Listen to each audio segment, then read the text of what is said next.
Welcome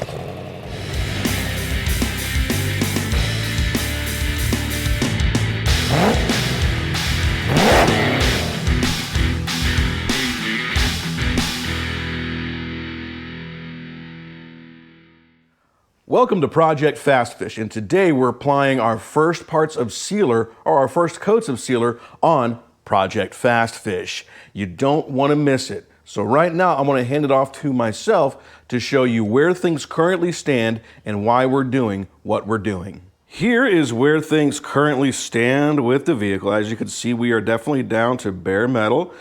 We used that paint stripper. Actually, instead of using the standard aircraft stripper, I actually upgraded to the aircraft stripper Ultra, and it really worked a number on this 2K high build primer here, right? And it worked in pretty good, all right? Now, there are still some spots that are questionable, but I'm gonna tell you about that here in a minute, okay? But overall, the other video that I posted previous to this one showed that process in action, right? And it worked out pretty good for me. Now, as you can see, there are some of this black material here, and that's the iron phosphate from the Osvo that I put on there. So on the instructions for the epoxy primer, it says it recommends using a little bit like an etching solution. Well, that's no more than an acid, and I've already essentially and effectively done that.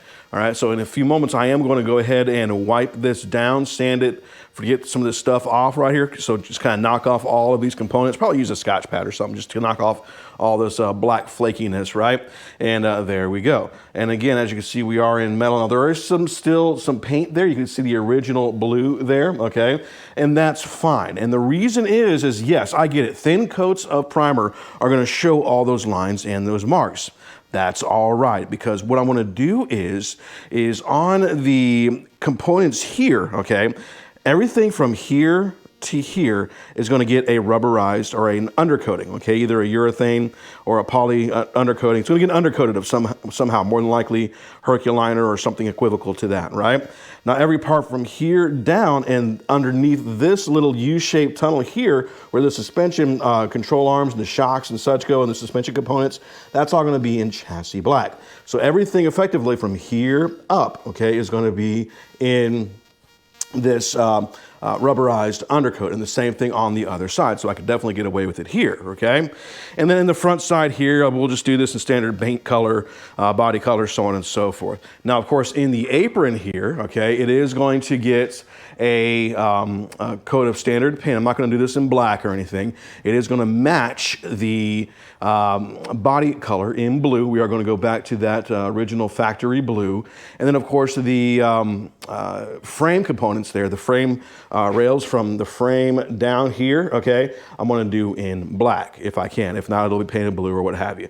It'll look really good when all is said and done. And, of course, everything from the tunnel back is going to be all undercoated as well. Now, I am not going to do sealing for the cowl itself. And I explained this on another episode, but it's worth explaining here because this cowl is going to be replaced, okay? As you can see, we got some stuff that needs some repairs. And yes, while these are standard repairs, this section's bad. This is an old cowl, and I really need to get up underneath the cowl itself and get the some welding done underneath there, okay? So it's going to be easier for me to just replace the cowl, to do some sealing, okay, in there, and to make sure that we are in a good spot there as well. It just needs to be replaced, okay, and because, again, some of the components are bad, and I have to get in here and get some of these rust holes taken care of and such.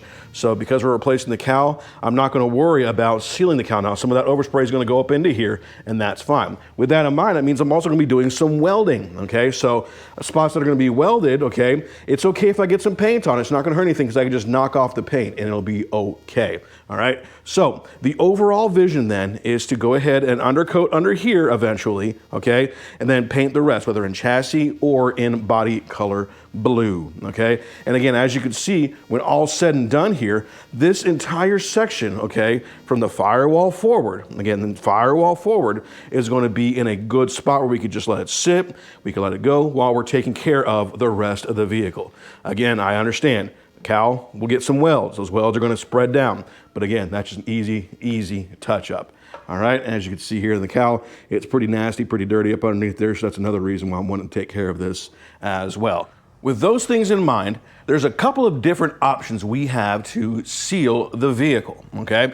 And I'm gonna talk about all these things up here. Now, it's really important that I make this disclaimer, okay? One, this episode is not sponsored by any of the people who supply these products, in this case, Eastwood. What I do is I am a marketing affiliate. What that means is that another company pays me if somebody buys something from them, all right? Effectively, I use Amazon a whole lot, and I am an Amazon marketing affiliate, along with a couple of others as well, like Sovereign and a few others.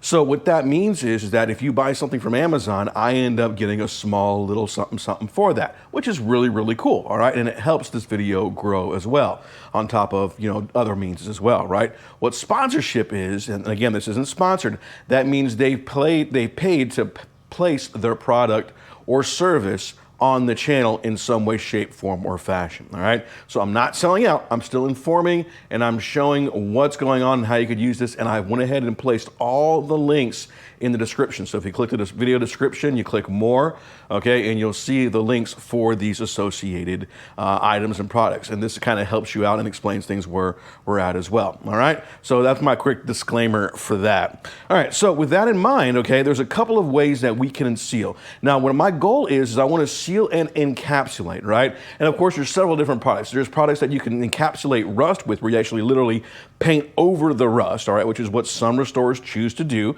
all right? And that does have its, you know, points to them. Some of the products do work pretty decent out there. They're not all perfect, but they work pretty decent out there. And of course, there is an epoxy, okay? And we'll talk about the differences here in a few moments, okay? So what that basically means is I am going to choose between one of these products, and I want to show you why. All right, so first option I have is the Rust Encapsulator. This is from Eastwood, all right? It's available in quartz or what have you. This happens to be the Rust Encapsulator Plus. They offer three different versions of this.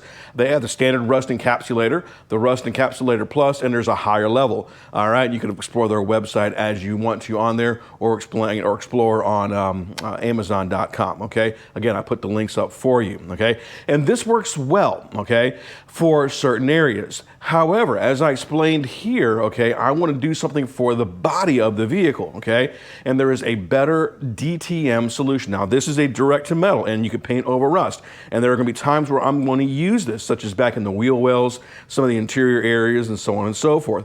But on all of the exterior or exposed components on the car, okay, I'm going to use the epoxy. Now, this is Eastwood's direct to metal epoxy primer sealer, okay? And it has several great advantages. This is a low VOC formula, and it is a 2-component. So you have to order this along with the catalyst, okay? And that makes a strong, strong bond and a strong material, much stronger than, say, the standard encapsulator. And because it's an epoxy, it still completely encapsulates the rust as well, which is really, really good. You still want it to be relatively rust-free, which is why I went through a lot of the rust neutralization process on the exposed parts of the car itself, okay?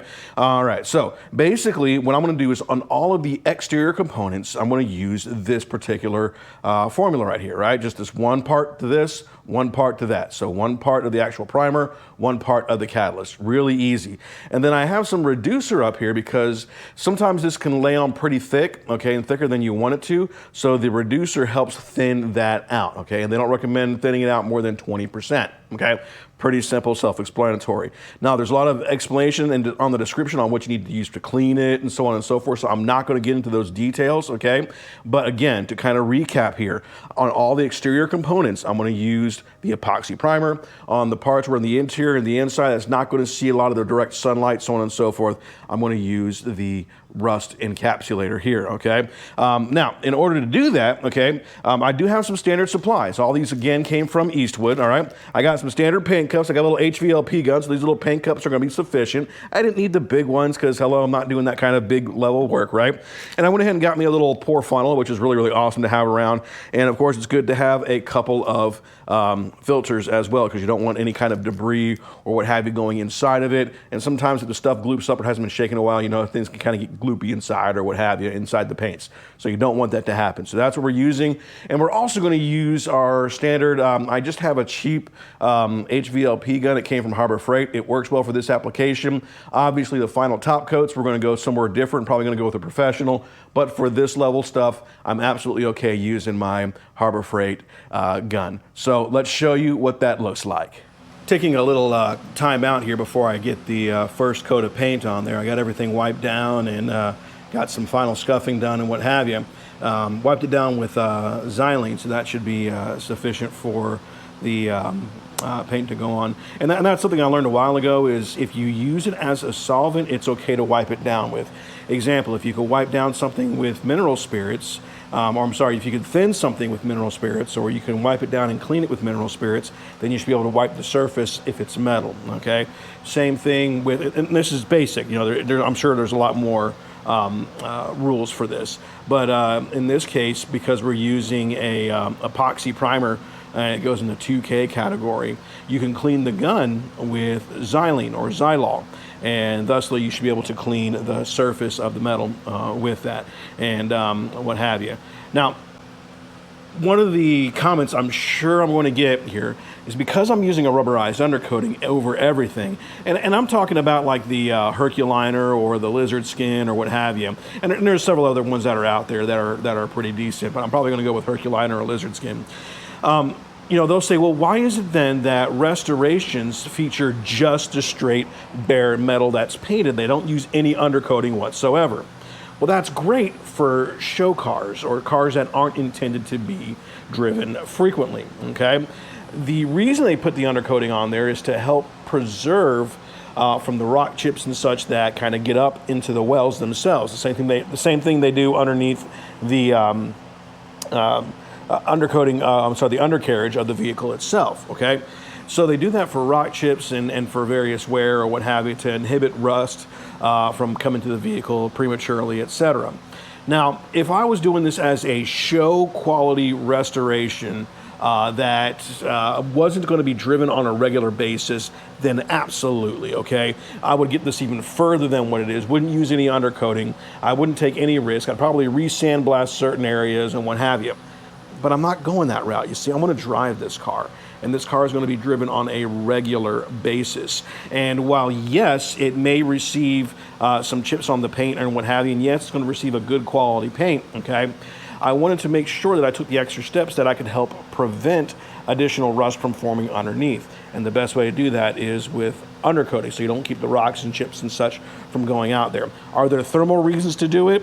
There might be for say if you're using the thermal coat from lizard skin or what have you, but because I'm more than likely going to use a urethane undercoating under this area, I think it will be sufficient itself, okay? It'll help with the rock chips, so on and so forth. I'm going to apply that same coating as well underneath the quarter panel, okay? And so it'll help really with the look of the vehicle, keep it nice black up underneath there. And then, of course, I don't have to worry about chips in the future. You know, you get that nice quality car and you head down a gravel road and you start hearing dink, dink, dink, dink, dink on the wheel wells. You're going, oh my goodness, what's that doing to my paint, all right? I don't have to worry about that in this case, the way I have it planned, because I am driving this thing on a regular basis once it gets on the road and roadworthy. So there you go.